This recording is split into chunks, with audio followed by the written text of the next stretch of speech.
Welcome back.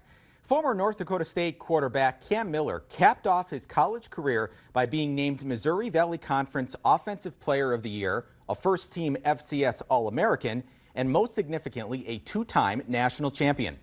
In April, Miller was selected by the Las Vegas Raiders in the 6th round of the NFL Draft. Our John Jacklin sat down with Miller last week at the Small Towns Big Dreams camp.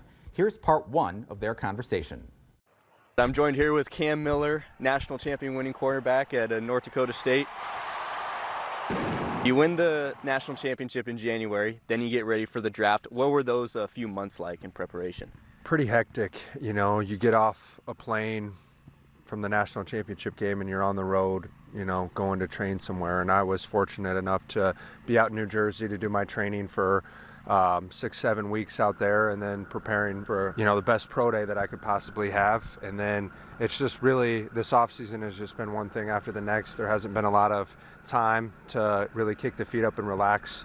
And from what I've been told, that this is one of, you know, the hardest years of being a professional athlete, is just transitioning from college to the NFL. So yeah, and then I was out in Vegas for the last 6-7 weeks, and that's been great. So much talent has come out of Fargo recently, you know, you're adding to it.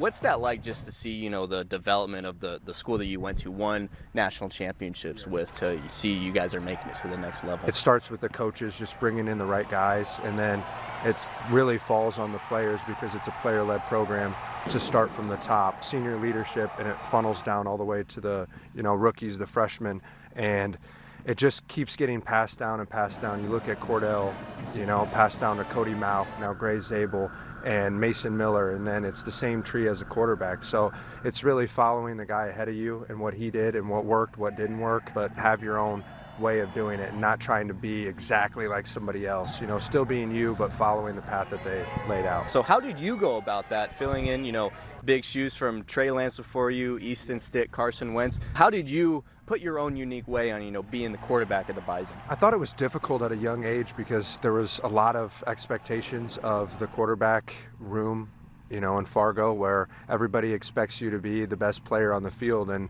my first 2 or 3 years, I didn't feel that way. I didn't feel like I was the best player on the field, and I think I added some added pressure to myself in order to perform well as I got older and continue to stay in contact with those quarterbacks that had played here, and understanding, like, you got to be you, and you just got to play your game and trust the system in which has brought all these guys to the NFL. Now we'll have part 2 of John's conversation with Cam tonight on First News at 10. That's all we have in sports. We'll be right back.